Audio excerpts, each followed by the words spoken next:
Hello, Delaware County. It's David Szczepanski from Delco Baseball Now, and the playoff season is in full swing here in late May. We have a great matchup for you in the District 5A title game on Tuesday afternoon, as number 2 seed Radnor will take on number 4 seed Upper Dublin at Villanova Ballpark at Plymouth Meeting. Again, in the District 5A title game, we'll have coverage for you on our YouTube channel, Delco Baseball Now. Looking forward to it. Let's talk about, we'll do a preview of this game, talk about some things to watch. Going to start with Radnor, the number 2 seed. Radnor having an excellent season, 19-3 overall is Coach Jordan's squad, 15-1 in Central League play. For the first time ever in program history, the Raptors able to get at least a share of the Central League title, sharing it with Haverford this year. And Radnor really led by its pitching staff. You look at Austin Havertine, Daniel Kellis, who have been simply dominant this year for the Raptors. Austin Havertine averaging about a strikeout and a half per inning this year, but Havertine also right now is tied for the most wins in program history. And if he gets the win on Tuesday against Upper Dublin, he will become the winningest pitcher in Radnor program history. So it's definitely a stat to watch out for. It seems like Havertine will get the start for Radnor, and also Daniel Kellis had a great performance, 6 2/3 innings, allowed only 1 earned run in Radnor's most recent playoff win against Hatboro Horsham. So we'll talk about the journey for Radnor.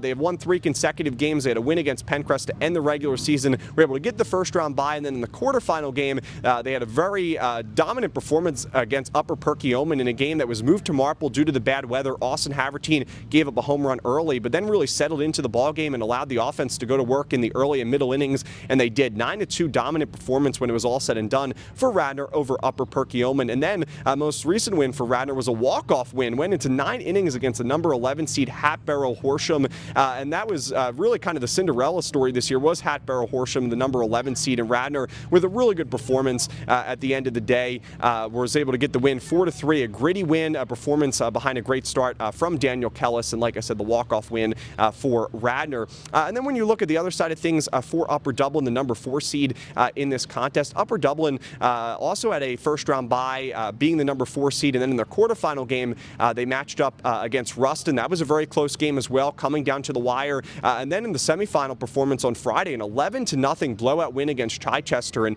that was simply, I said dominant a few times in this video, but that was really a dominant performance, 11-0. The Cardinals scored 7 runs in the first inning, really just kept on adding on, and Luke Carin also had a great performance. He went 6 shutout innings with 7 strikeouts for the Upper Dublin Cardinals. So Upper Dublin, usually a team that likes to play low-scoring games, usually led by its pitching staff, led by the defense, but their offense can have some offensive explosions at times, and they did against Chichester on Friday to get to this matchup against Radnor. So, you know, both of these teams have very similar playing styles. They like to play kind of low-scoring games, depend on their pitching staff, depend on their defense, and hope that their offense can get a big hit. And I think that's what this game is going to be decided by, a big hit, probably in the middle or late innings, and we'll see what team can really come through. But talking with Coach Jordan yesterday about, you know, how he feels about Radnor, thinks they're playing, you know, some of their best baseball they have all season, really talked about how close this team is, but also stressed and really highlighted the importance of the bottom of the lineup, getting on base and allowing guys like Teddy Monahan at the top and Matt Cholsky to really perform well and get some big hits when the team needs them the most. So I think this is going to be a close battle, but really should be a fun matchup. Radnor against Upper Dublin at 4 p.m. on Tuesday afternoon, Villanova Ballpark in Plymouth Meeting. Thanks for tuning in to this video, Delaware County, and I'll see you in the next one.